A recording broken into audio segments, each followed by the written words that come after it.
Tem o catecismo em mãos, vamos ainda ler o domingo 6.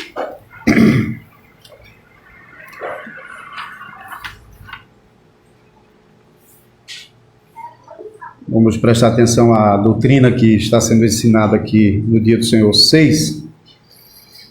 Pergunta e resposta 16. Por que tem de ser um homem verdadeiro e justo? Tem de ser homem verdadeiro, porque a justiça de Deus exige que a mesma natureza humana que pecou pague pelo pecado. Tem de ser homem justo, porque alguém que por natureza já é pecador não pode pagar pelos pecados dos outros. Pergunta e resposta 17. Por que ele tem de ser ao mesmo tempo Deus verdadeiro? Ele tem de ser Deus verdadeiro, para que, pelo poder da sua natureza divina, possa suportar em sua natureza humana o peso da ira de Deus e conquistar e restituir para nós a justiça e a vida. Pergunta e resposta 18. Mas que mediador é esse que é ao mesmo tempo Deus verdadeiro e homem verdadeiro e justo? O Senhor Jesus Cristo, o nosso Senhor Jesus Cristo, o qual se nos tornou da parte de Deus sabedoria e justiça e santificação e redenção, conforme 1 aos Coríntios, capítulo 1, versículo 30. Pergunta e resposta 19. Como você sabe disso? Pelo Santo Evangelho, que o próprio Deus revelou pela primeira vez no paraíso. Depois, ele o proclamou pelos patriarcas e profetas e o prefigurou pelos sacrifícios e outras cerimônias da lei. E finalmente o cumpriu por meio do seu único Filho. Isso é o texto de Hebreus 1 que nós também já lemos. Agora, voltando para Hebreus capítulo 2, os versículos finais, do 14 a 18. Vamos reler mais uma vez. Visto, pois, que os filhos têm participação comum de carne e sangue, destes também ele igualmente participou, para que por sua morte destruísse aquele que tem o poder da morte, a saber, o diabo, e livrasse todos que pelo pavor da morte estavam sujeitos à escravidão por toda a vida. Pois ele, evidentemente, não socorre anjos, mas socorre a descendência de Abraão. Por isso mesmo convinha que em todas as coisas se tornasse semelhante aos irmãos, para ser misericordioso e fiel sumo sacerdote nas coisas referentes a Deus, e para fazer propiciação pelos pecados do povo. Pois naquilo que ele mesmo sofreu, tendo sido tentado, é poderoso para socorrer os que são tentados. Vamos orar? Vamos pedir a ajuda do Senhor durante a pregação. Senhor Deus, mais uma vez nós te imploramos favor para que esse momento tão especial, o culto ao Senhor, embora tudo seja especial, desde o santo chamamento para a congregação, até o momento em que o Senhor nos despede, mas nós podemos agora ouvir a Tua palavra dirigida a nós de um modo especial, sendo explicada a Tua palavra, nós podemos compreendê-la e com o coração cheio de desejo, nós possamos aplicá-la em nossa vida. Mas nós só podemos fazer isso se o Senhor nos ajudar. Não há em nós capacidade alguma para isso, Senhor. Por favor, tem misericórdia de nós e nos ajuda. Opera em nosso coração e faz com que essa palavra seja recebida em nosso coração de uma maneira completamente diferente, para o louvor da glória do Teu nome, para o bem da nossa salvação. Em nome de Jesus Cristo nós oramos. Amém.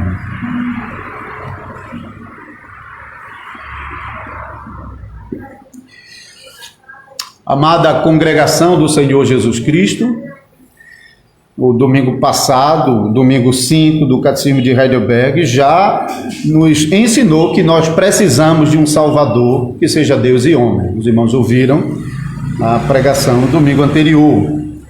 O domingo 6 continua para explicar agora por que nós precisamos de um Salvador que seja ao mesmo tempo Deus e homem verdadeiro e justo. Então, o capítulo 5 afirmou a necessidade, o capítulo 6 agora explica por que isso é necessário. E o capítulo 1 e 2 de Hebreus são capítulos importantes para nós entendermos sobre a encarnação do Filho de Deus e como a natureza divina se une à natureza humana. No capítulo 1 que nós já lemos, nós ouvimos claramente sobre a natureza divina do Filho de Deus, especialmente nas citações que o escritor aos Hebreus está fazendo, e podemos olhar mais uma vez para o versículo 8 particularmente, porque ele falara anteriormente acerca dos anjos, mas acerca do Filho. O teu trono, ó Deus, é para todo sempre, e cetro de equidade é o cetro do seu reino. Amaste a justiça e odiaste a iniquidade. Por isso, Deus, o teu Deus te ungiu com óleo de alegria, como a nenhum dos teus companheiros. Ainda, no princípio, Senhor, lançaste os fundamentos da terra, e os céus são obras das tuas mãos.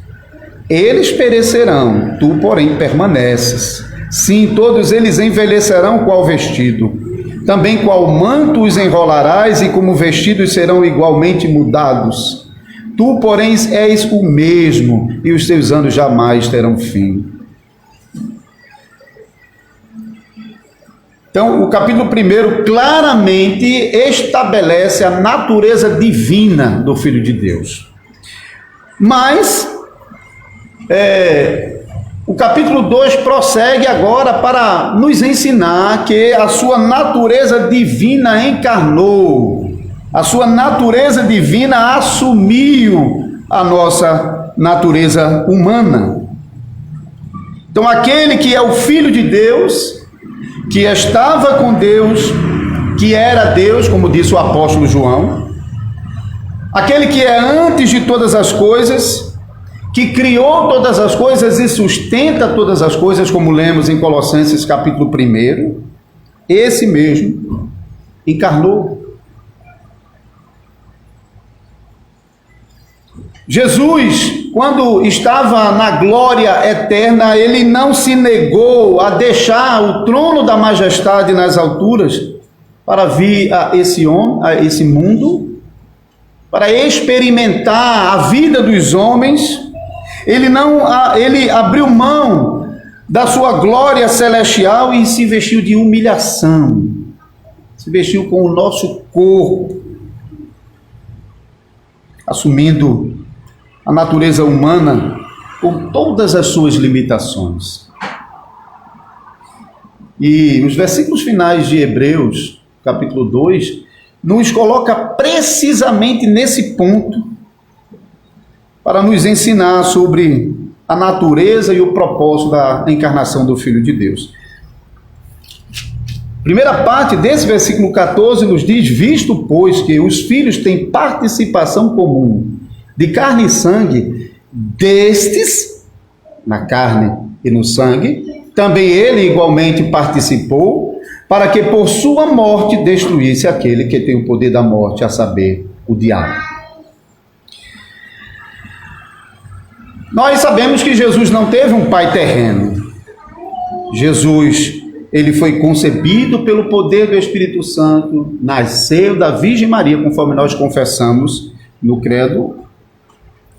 Então, no caso de Jesus, toda a carga genética veio de uma só pessoa, hein? Maria. Jesus era, por assim dizer, um tipo de clone modificado de Maria, porque toda a carga genética veio de Maria. Mas isso não impediu de que ele fosse um ser humano igual a nós. Todos os aspectos.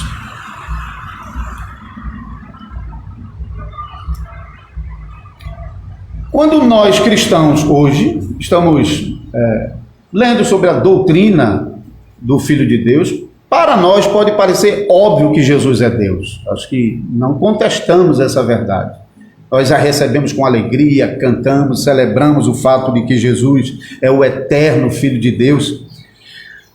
Mas ainda persiste hoje em dia quem nega a divindade de Jesus, e já na época dos apóstolos existiam aqueles que estavam contestando a natureza divina de Jesus, como também aqueles que contestavam a sua natureza humana.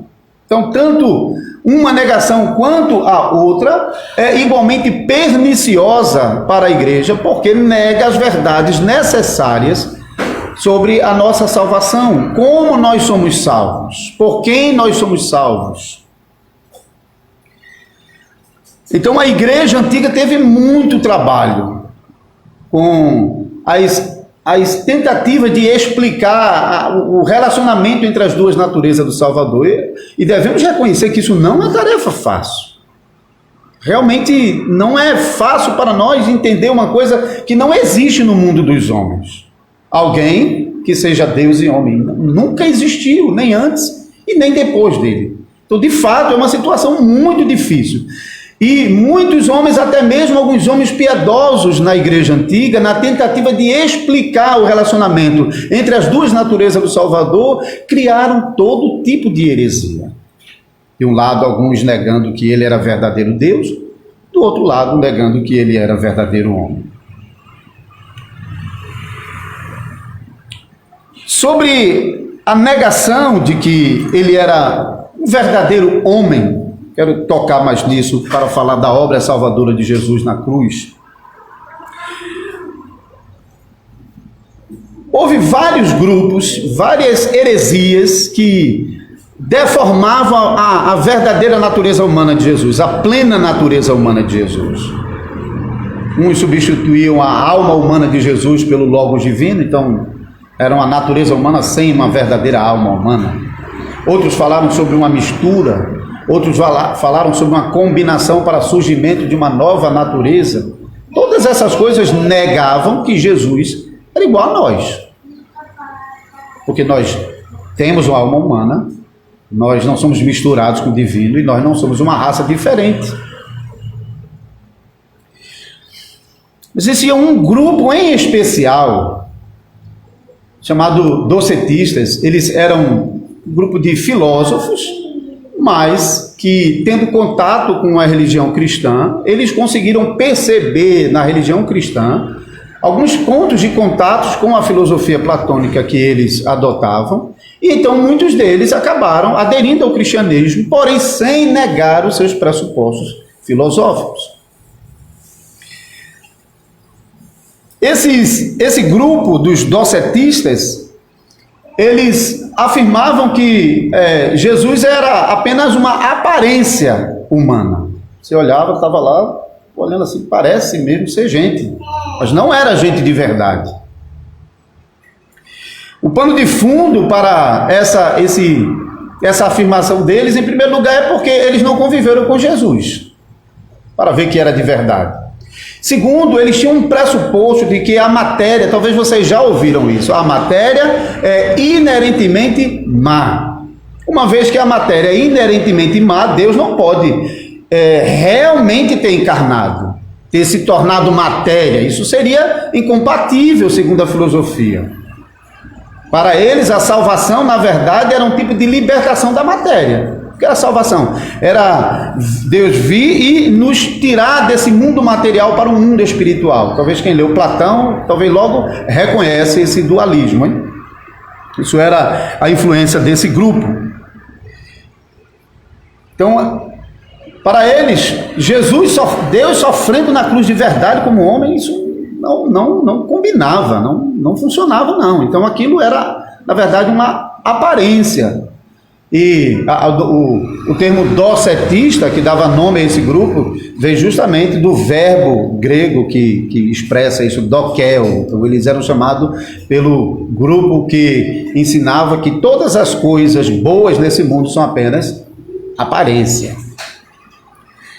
Mas veja, essa doutrina era tão perigosa que ela negava os pontos mais importantes do cristianismo.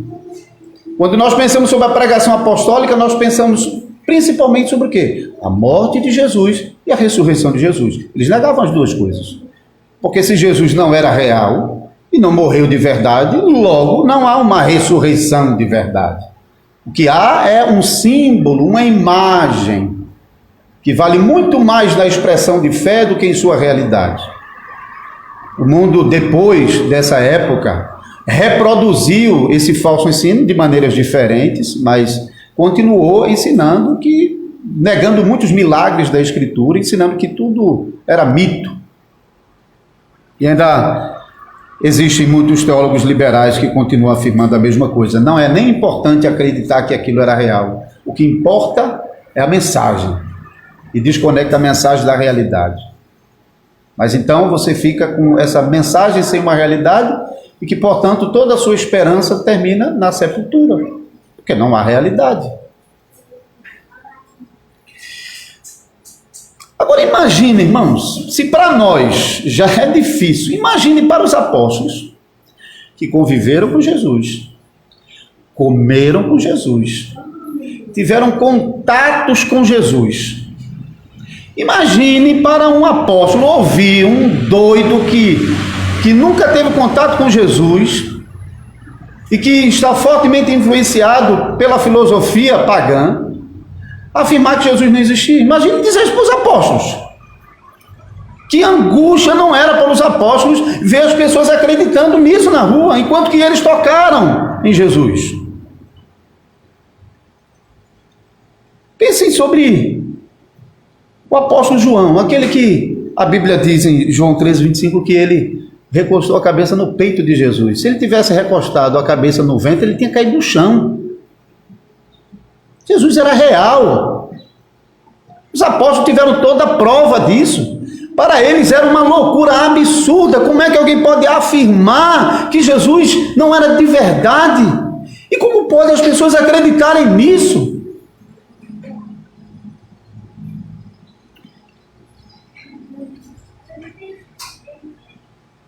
Provavelmente João foi o último dos apóstolos a morrer, provavelmente.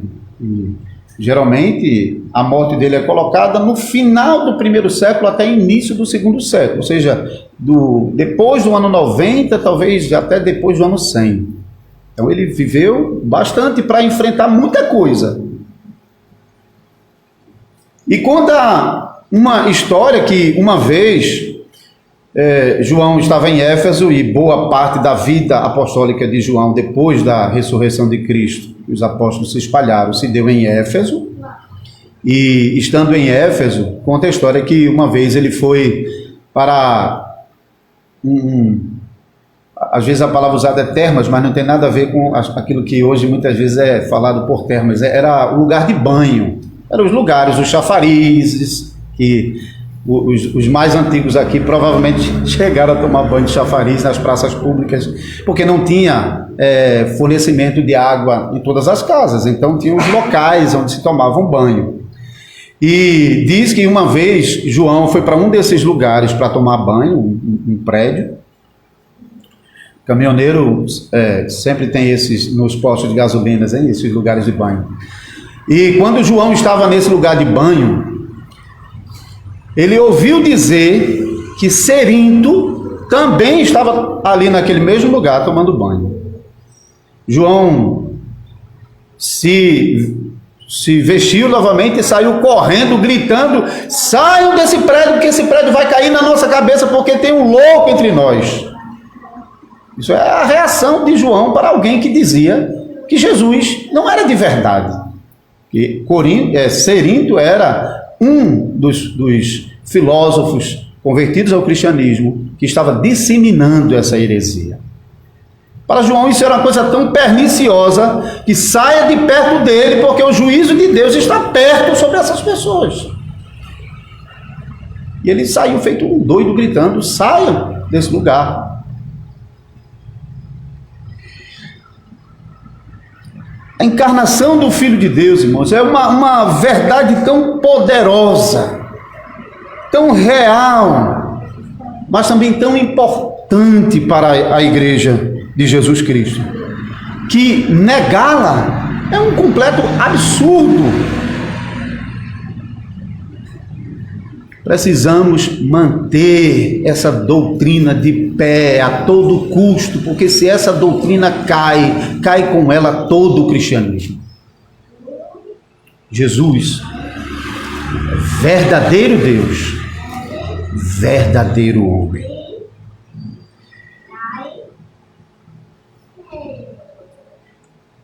Então, quando nós olhamos para o texto de Hebreus 2,14, a primeira coisa que nós percebemos aqui é que Jesus nasceu para ser um de nós, para ser como nós, para ser o nosso representante. Lemos na primeira parte do versículo 14: visto, pois, que os filhos têm participação comum na carne e no sangue, destes também ele igualmente participou.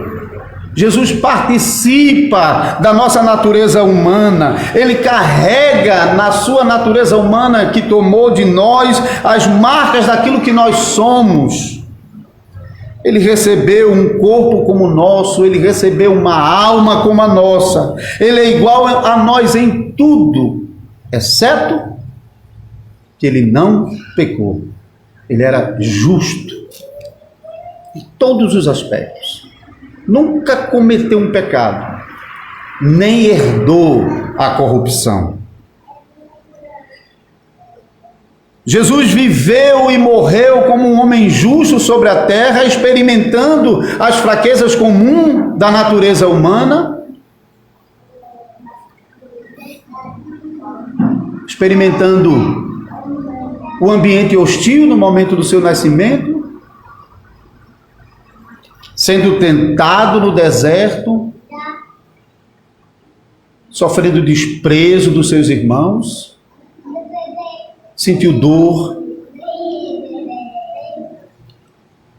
sentiu tristeza, sentiu perdas. Ele provou na pele, a pele de verdade, a pele real, o que nós somos, o que nós passamos. Por isso é que quando nós, como crentes, quando nós entramos no nosso quarto, quando somos tomados de angústia, de aflição, de dor, de preocupação, a gente entra no quarto, dobra o joelho e começa a orar. A gente não está orando a um Deus que é uma abstração, a um Deus que é apenas uma mensagem. A gente está orando a um Deus que é real. Ele se fez como nós. Ele conhece as nossas aflições, a nossa agonia, a nossa dor. Ele sabe muito bem como nós sofremos nessa vida. Por isso, abrace essa doutrina com toda a sua força, irmão. Vocês têm um Deus que é verdadeiro homem, ele é real.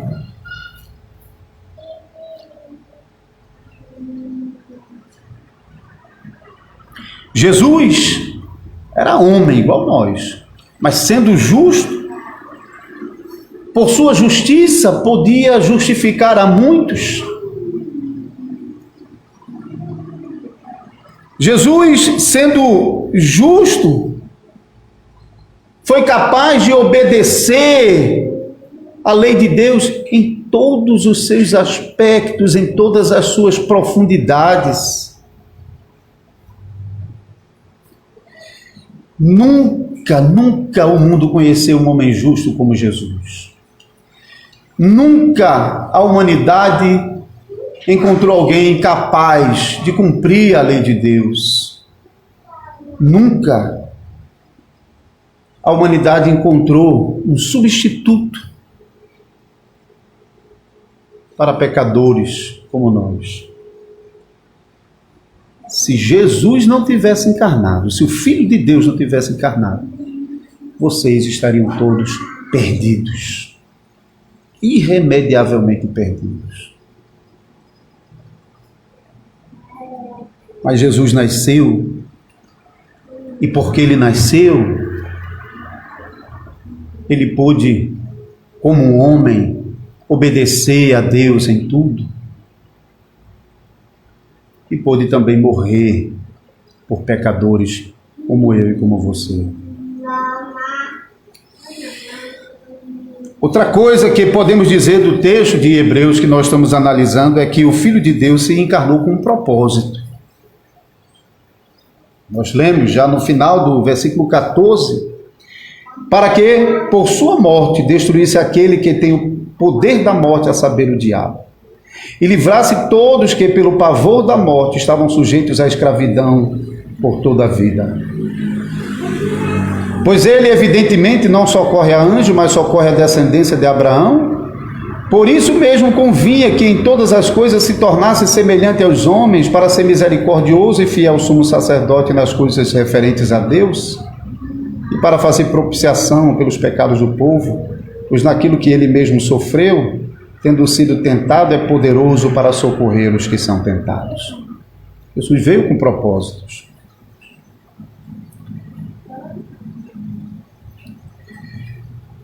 Jesus nasceu para nos ajudar, para nos socorrer. Jesus não precisava ter nascido. Ele não precisava ter deixado o trono da glória para assumir o inferno nesse mundo. Jesus não precisava fazer nada para alcançar mais alguma coisa, porque ele tinha tudo, toda a glória pertencia a ele, ao Deus eterno que criou todas as coisas e domina sobre todas as coisas. Mas Jesus decidiu encarnar por causa de vocês. Foi olhando para vocês e pensando em vocês que Jesus tomou a decisão de deixar o trono celestial para sofrer as agonias infernais desse mundo.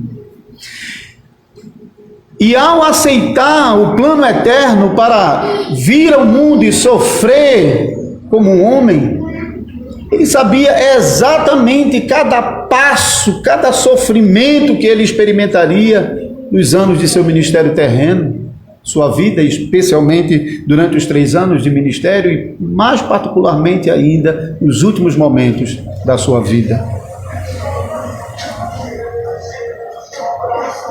Ele sabia tudo o que ia passar, mas não desistiu. Por amor a vocês.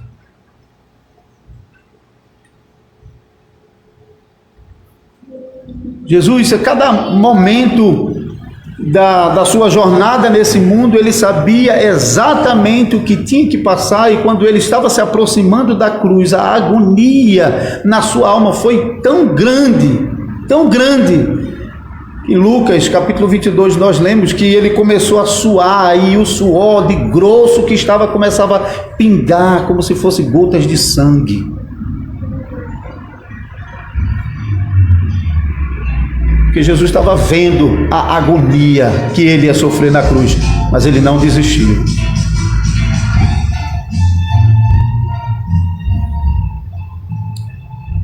Porque ele veio ao mundo para salvar você. Jesus não veio ao mundo para socorrer a anjos, mas ele nasceu para socorrer a descendência de Abraão. E não apenas a descendência física de Abraão, mas a descendência da fé de Abraão. Nós ouviremos mais sobre Abraão na pregação de hoje à noite. Jesus, ele não assumiu um corpo de anjo, que de fato é diferente do nosso. Anjo é diferente da gente. Os anjos não estão sujeitos às mesmas limitações que nós estamos. Anjos podem assumir diferentes formas Anjos não têm um corpo e uma alma como nós temos. Então Jesus não veio para socorrer a anjos. Jesus veio para socorrer a descendência de Abraão. Jesus veio para resgatar a semente santa que estava escravizada por Satanás e assim separar mais uma vez uma linhagem na qual Deus tem preservado a sua promessa desde o princípio do mundo, como ele anunciou aos nossos primeiros pais, Adão e Eva, lá ainda no paraíso, em Gênesis 3,15. E porque a raça humana desencaminhada de Deus estava sujeita às opressões do diabo, o Filho de Deus encarnou também para vencer o diabo. Nós lemos sobre isso também aqui no final do versículo 14, para que por sua morte destruísse aquele que tem o poder da morte, a saber, o diabo. O diabo, de fato, detém poder da morte, não um poder inerente. Porque, de fato, quem domina a morte e a vida é Deus. Só Deus. Ele é o Senhor da morte e o Senhor da vida. Ele controla. Ele disse para Israel: eis que ponho diante de vós o caminho da morte e o caminho da vida. E também, só Deus pode dizer: eu dou a minha vida para depois reavê-la.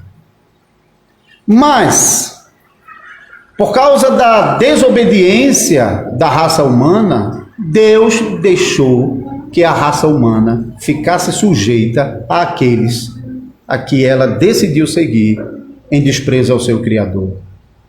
E assim, de fato, a Bíblia chega a chamar o diabo de príncipe deste mundo. Ele tem um certo poder e domínio sobre esse mundo.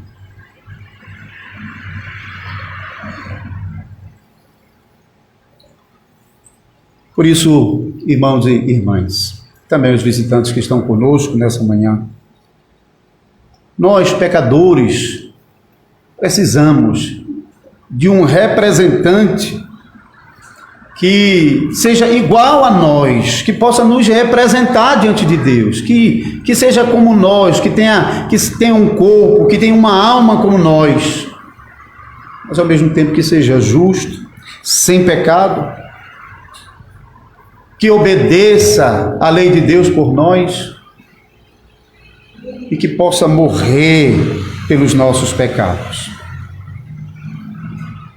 Somente o Filho de Deus é o justo homem e o Deus verdadeiro,